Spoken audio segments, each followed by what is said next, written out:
Hello and welcome to another one of the University of Derby Library Skills Team's live streams. We are going to talk today about reading aloud. It is World Read Aloud Day, as I found out whilst listening to the radio in the car on my way into work. It was a bit dangerous because it wasn't dangerous, but there was traffic on my way to work. I left late, and that meant that I was running late, which means I got caught in the traffic, but that meant I had a lot of thinking time to listen to the radio in the car on the way to work. So during the thinking time, I thought we should do a live stream on reading aloud. So that's what we're going to do. Alex is here. Hello. Alex has been doing technical stuff behind the scenes, but now he's joining me here as well. Just making sure you could all hear us and actually so that the live stream would work and so they're not just watching us just talk with no sound, because that's important. Well, it depends what we say, really, doesn't it? Yeah. Last time it didn't work like that. So, World Read Aloud Day today. So we're going to do two things as we go. We're going to do some reading aloud ourselves, because I think that's quite key for World Read Aloud Day.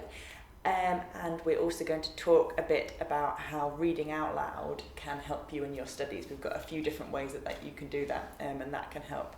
I've got a little challenge for Alex as well later on, so it's all going to be tremendously exciting. I'm going to start by reading Shakespeare. I'm reading Shakespeare. Alex didn't want to read Shakespeare, so he's going to read Sherlock Holmes. Those were the two options, Shakespeare or Sherlock Holmes, and he went for Sherlock Holmes. I'm going to read Shakespeare though, because I like Shakespeare. And because Shakespeare is copyright free. It is in the public domain, as is Sherlock Holmes, so it's all good.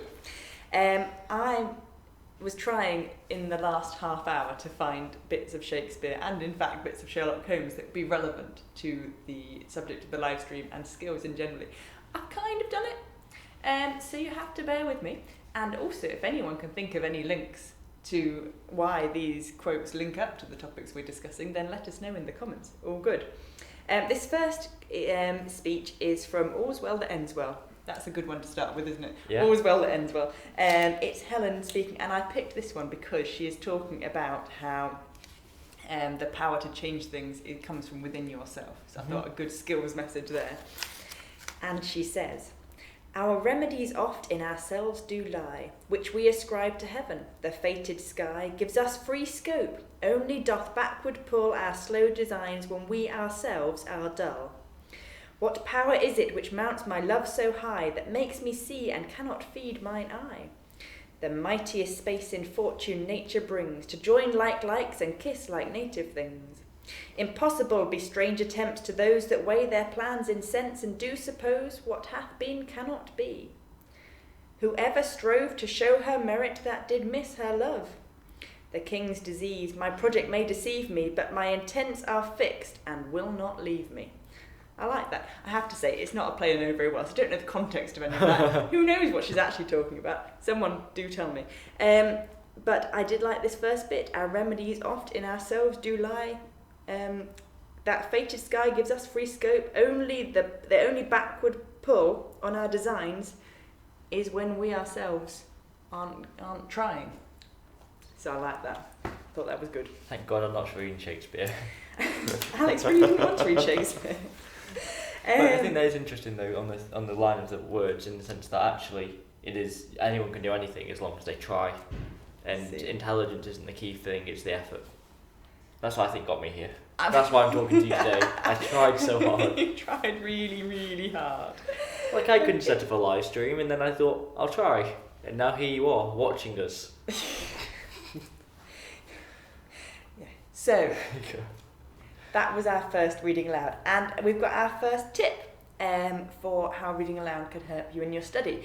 And this is that reading aloud can help you to understand ideas and concepts. So this really comes down to social learning. I was hearing a lot about social learning spaces yesterday. It's a really big thing at the moment. And basically learning with your friends, whether they're people on your course, your housemates, anything like that. And this is something you're really big on, Alex, isn't it? Yeah. Talk to me about social learning. So, social learning for me is when I practice a presentation or I practice learning for an exam. I practice not just by teaching myself by reading it, I practice by literally teaching my friends, family and anyone else I can find, sorry Alana, or anyone else connected to me.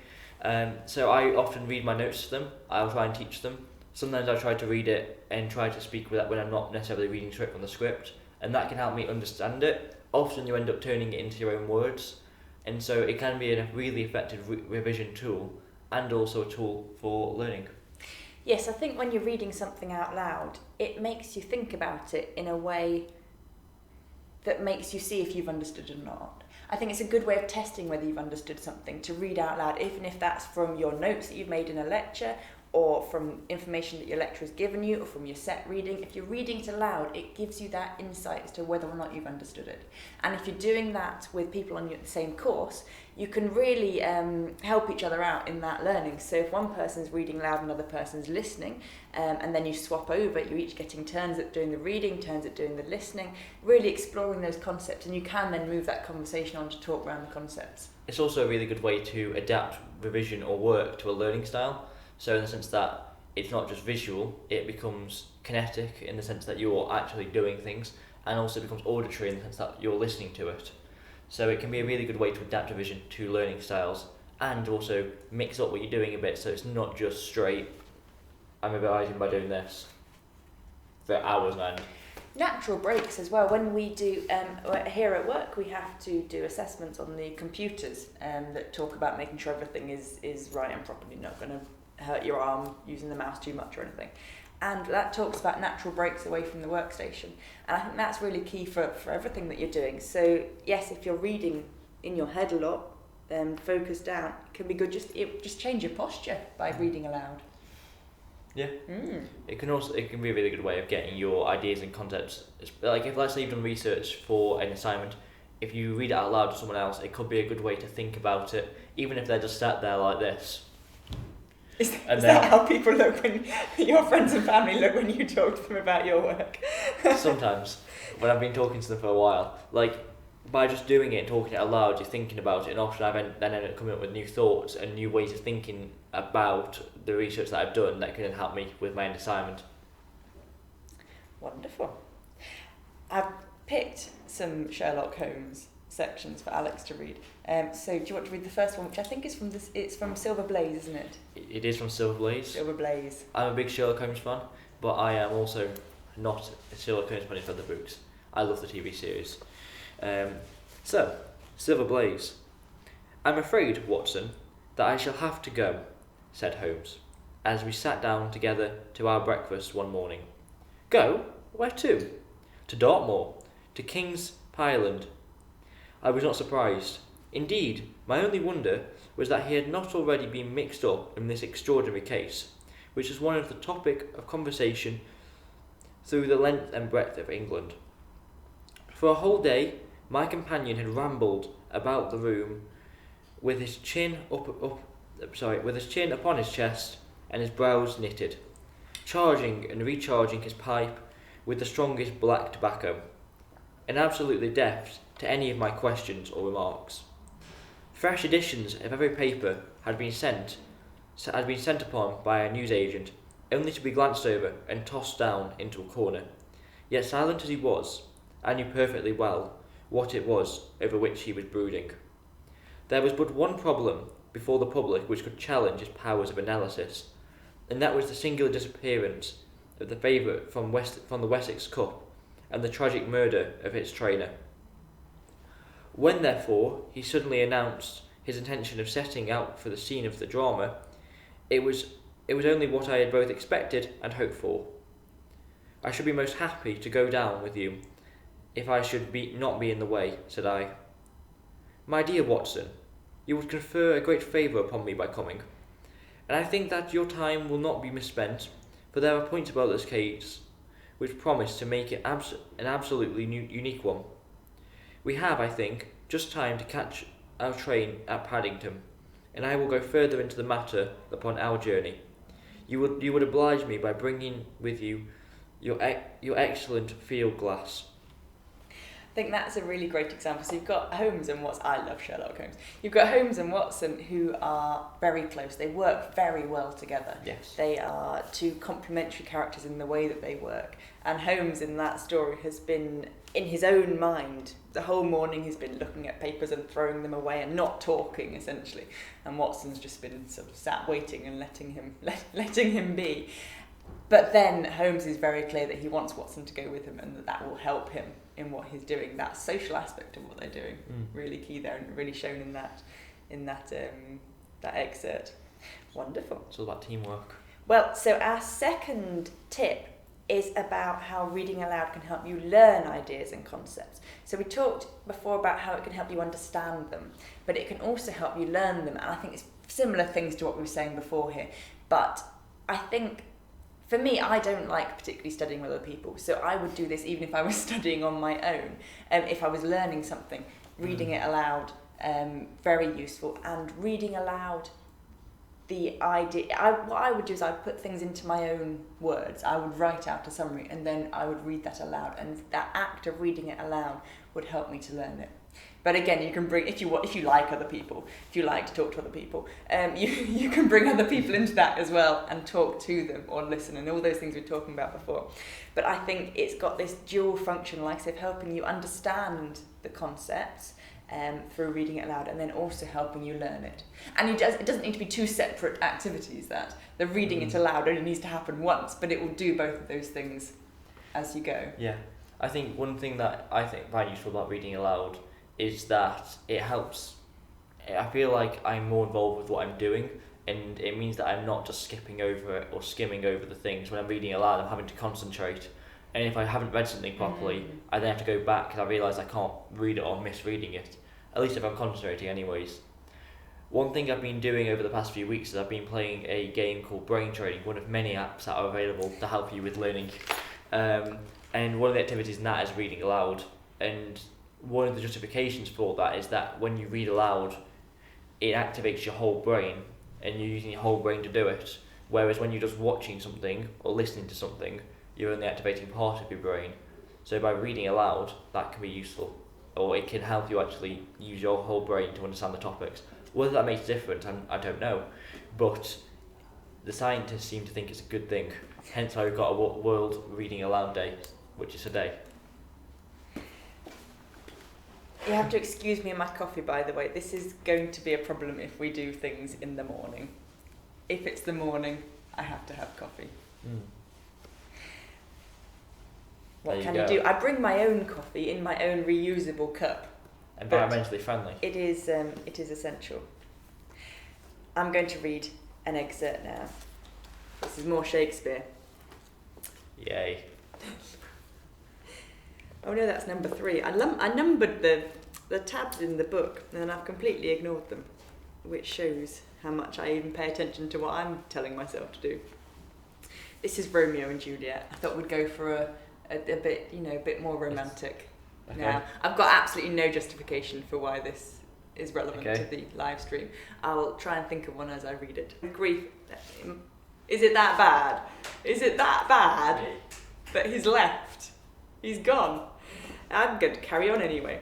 That thou, her maid, art far more fair than she. Be not her maid, since she is envious. Her vestal livery is but sick and green, and none but fools do wear it. Cast it off. It is my lady, oh, it is my love. Oh, that she knew she were. She speaks, yet she says nothing. What of that? Her eye discourses, I will answer it. I am too bold. 'Tis not to me she speaks. 2 of the fairest stars in all the heaven, having some business, do entreat her eyes to twinkle in their spheres till they return.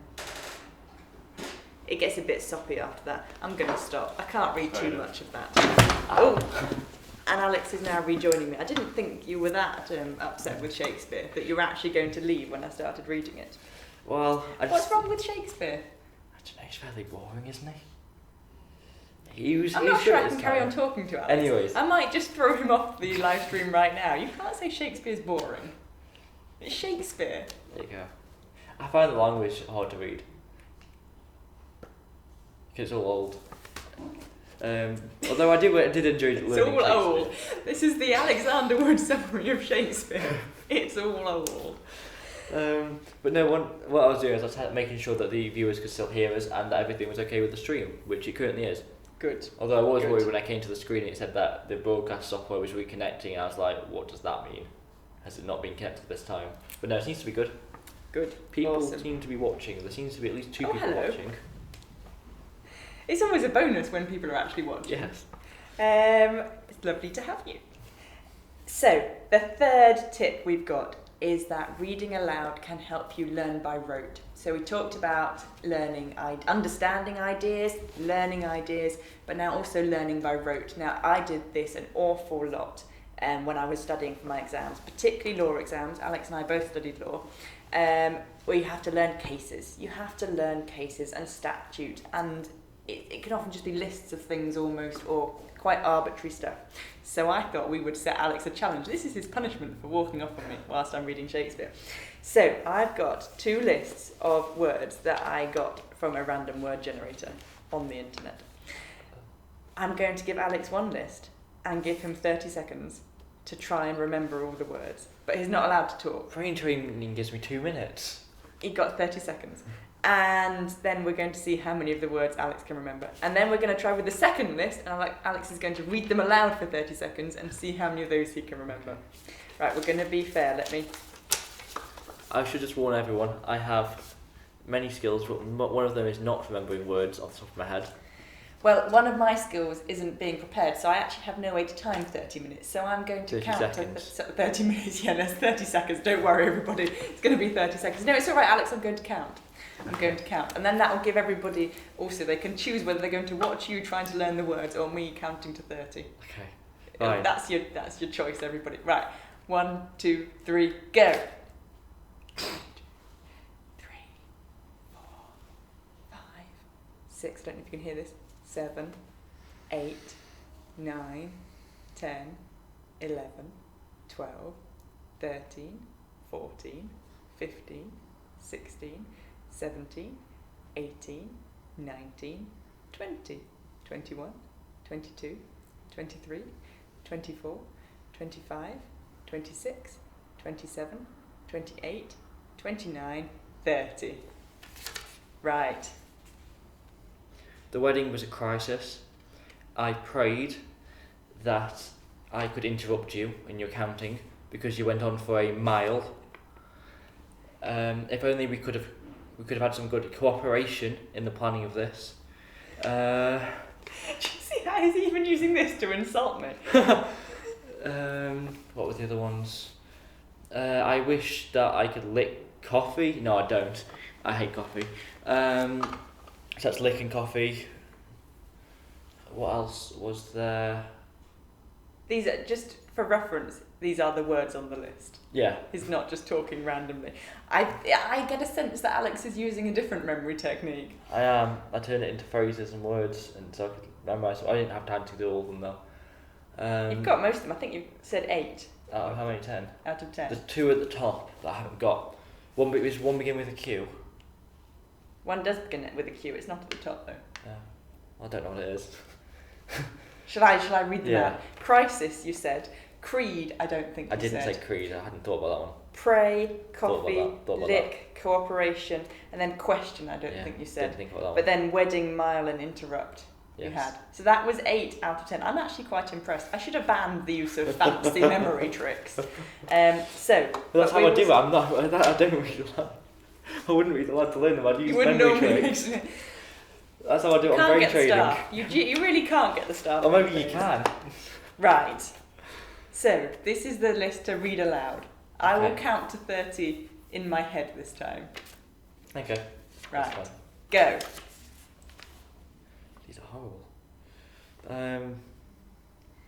There's a consensus that the hemisphere is fairly reasonable. I worry that I am not as fast as I need to be. My mouth is not quick. If only I had an X-ray of the separation of...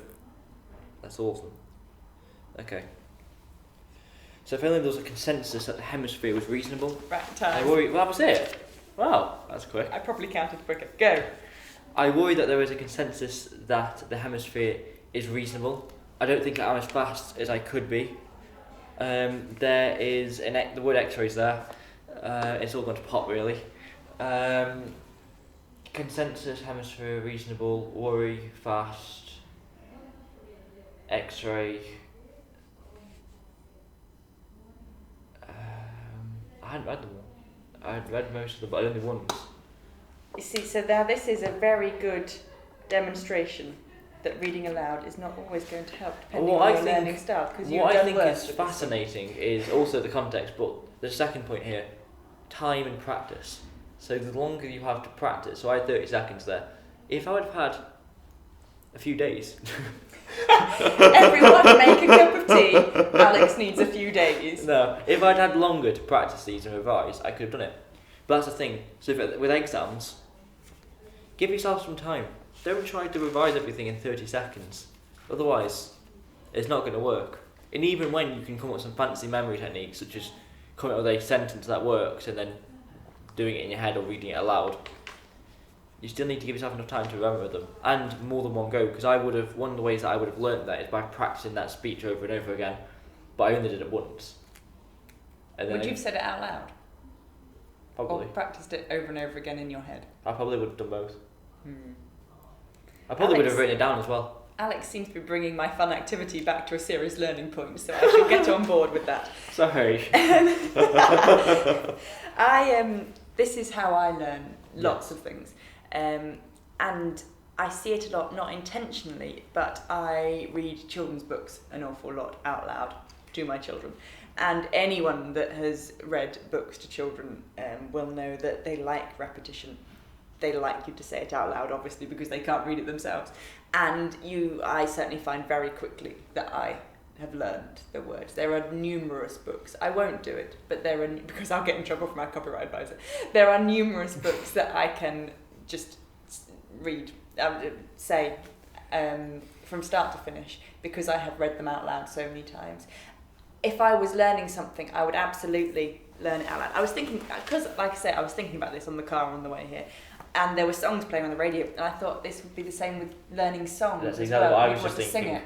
So I can't learn songs unless I have the lyrics, and I read the lyrics to the song, and then I learn them pretty quickly. That's how I learn. Would you sing it, or would you say it out loud? I'd sing it. You sing it. But yeah. You don't know what they're saying when you listen to them on the radio, on the thing. But then once you read it and do it at the same time, you can learn. That's how I learn songs. Yeah. I like I say, if I was learning anything, any kind of poetry or When did you learn poetry? I like to learn poetry. And then when there is a lull in the conversation, you can prove yourself to be a civilised person that likes Shakespeare and can recite poetry. This is probably in the public domain. We read a lot of Tiger, Tiger, Burning Bright at home. We've got a big poster of it. I think the issue with you is you said probably. When did I say probably? This is probably in the public domain. What if it isn't? I'll just say 2 lines of it then. Anyway, the title of the poem is Tiger, Tiger, Burning Bright. Anyway, I won't say any more of that. But we read it at home. We've got it up on the wall. We read it. Me and the girls, we read it out loud. We say lines to each other backwards and forwards. We do a lot of rhyming stuff.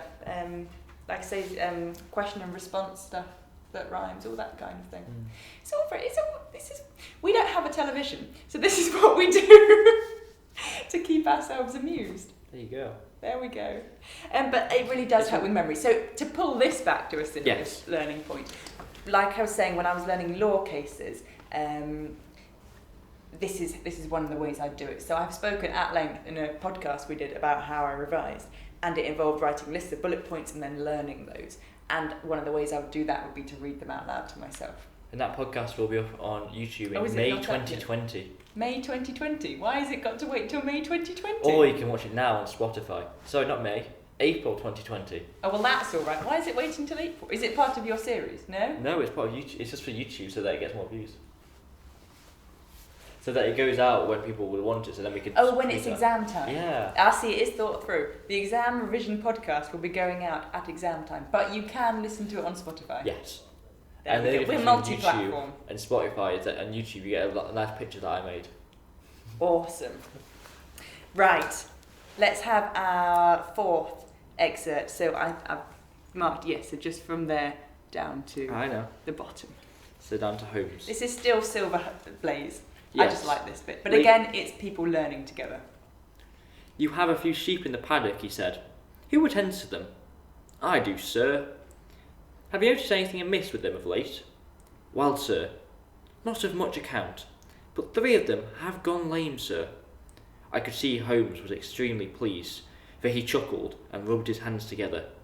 A long shot, Watson, a very long shot, he said, pinching my arm. Gregory,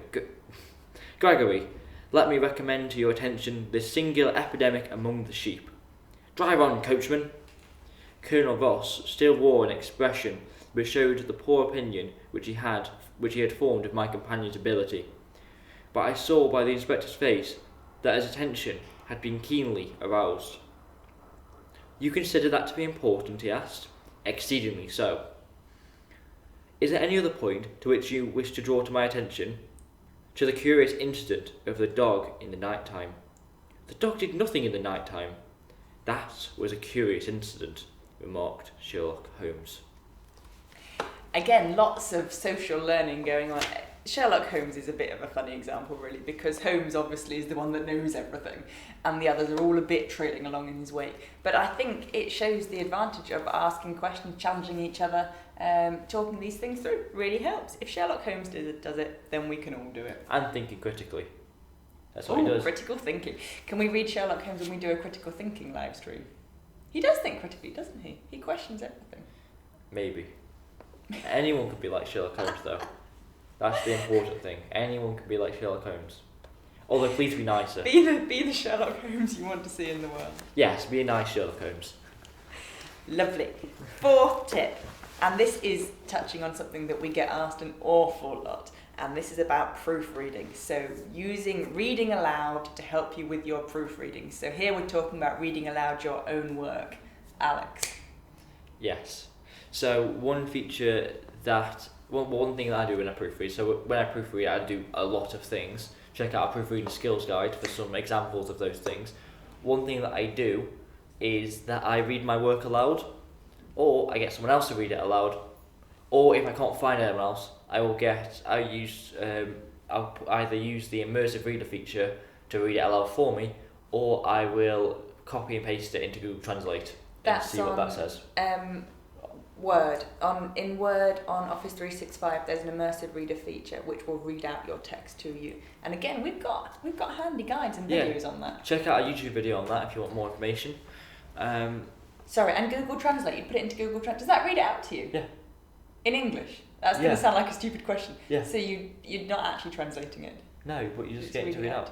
It's probably not the best way to do it. But basically, one of the things that it can do, especially when you read it out loud yourself or get someone else to, is it highlights issues. So I notice a lot of grammar mistakes or times when I've missed out a letter by reading it aloud, whereas I might just skim over it if I don't. If I focus on every word and make sure I'm saying every word in the sentence, that way I can spot errors. Flow, I think, as well. If you're reading something aloud, you can really get a feel for the flow of your paragraph structure in a way that you might not pick up if you're reading it. Particularly also, so one of the advantages of getting someone else to read something that you've written is that if you've written it yourself, you don't often spot things. But reading it out loud can do that job of taking you almost out of it. So you're almost third person. So you're coming at it afresh because you are reading it, you're digesting it in a different way. So reading it aloud can help you take that step back. And also as you read it, you will be able to feel whether the flow works well. Also punctuation. So when you're reading things aloud, the punctuation should fit in with where you're taking natural pauses. So if you've got a natural pause in a sentence, do you need a comma there? If you're coming to the end of a point and you're stopping and thinking, right, that's the end of my point, do you need a full stop there? All those things will come through to you as you read aloud, so it can be really key. You can also check if you've used a structure like point, evidence, explain. So again, we've got lots of information about this on all our skills guide, not all our skills guides. On the structure skills guide, on the resource section. So point, evidence, explain is a way that you can structure your paragraphs. Sometimes we put criticize link on the end as well. So if you followed that, as you're reading it aloud, you can think to yourself, right, that is my point. I have said my point. Now have I said my evidence? Have I said my explanation? And really keep track on how that structure's working for you as you read it aloud. It can be a really powerful tool, I think. I think one of the crucial things to do when you're reading aloud to proofread is something that I learned when I watched The Apprentice. It's by looking at it back a few days later, if you've got time, if you planned right, with fresh eyes. So having forgotten what you'd exactly said, but knowing the base points. Because if you, I don't know if you've ever found it, if you look back at your work 2 weeks after when you've been marked, and you read it back and you go, how on earth did I not make that mistake? How did I miss that? Well, it's because when you proofread it, you didn't have fresh eyes. I know that on some of my most perfect pieces of work in my own eyes, they found grammatical errors. And I was baffled, how did I miss that? Well, it's because I submitted it on the day of the deadline, and when I proofread it, I hadn't read it with fresh eyes. So if you can, finish it a bit early, so that when you proofread it, you do have those fresh eyes to it. That's why getting someone else to check it is also good. Yeah, I think it's definitely proofreading. You can, like you said right at the beginning of this point, Alex, it's not just one, you don't sit for 10 minutes, think, or you can sit for 10 minutes and think, right, I'm going to read my work in this next 10 minutes. It's much more of a process than it is a thing, isn't it? Lots of different elements you can bring in at all stages of your writing, and things that will achieve multiple things at the same time. It's not necessarily this is just for proofreading, but as you're doing something else, so taking reading aloud as an example, if you're reading aloud a paragraph to check that it makes sense, you can also be proofreading it as you go along. So it's very much a process rather than a one-off task that you do. Yes. Excellent. I have really enjoyed this live stream. Good. I like reading aloud. I quite like the sound of my own voice. So reading aloud appeals to me. And I like Shakespeare. And I like Sherlock Holmes. And I like Alex. So it's been a lovely, I don't know how long, it's been half 30 hour. minutes. Lovely Exactly half 31 hour. Minutes. Except I've got more Shakespeare to read. It's just going to be me reading Shakespeare until the end now, so Please feel free to. I've picked out a section specifically to read at the end. It's from A Midsummer Night's Dream. It's from the end of A Midsummer Night's Dream. There you go. The epilogue, and it's the bit that says, "Sorry, please bear with us." Do it. Thank you for being here. If we shadows have offended, think but this, and all is mended. That you have but slumbered here, while these visions did appear, and this weak and idle theme no more yielding, but a dream. Gentles, do not reprehend, if you pardon, we will mend, and as I am an honest puck, if we have unearned luck, now to scrape the serpent's tongue, we will make amends ere long. Else the puck a liar call, so good night unto you all. Give me your hands if we be friends, and Robin shall restore amends. So yes, if it's all just been a bit of a difficult experience for you watching this, it was a dream. A good dream. A you good can dream. reflect upon and that you can use. Good night. Lovely. Or good morning. Yeah, that wasn't the best quote really for the morning. Oh. What can you do? What can you do? Right, I'm going to send Alex off to turn this off, and I'm going to keep talking until Alex presses the button. No, I'm not. I'll stop talking. I don't know if we're still going or not.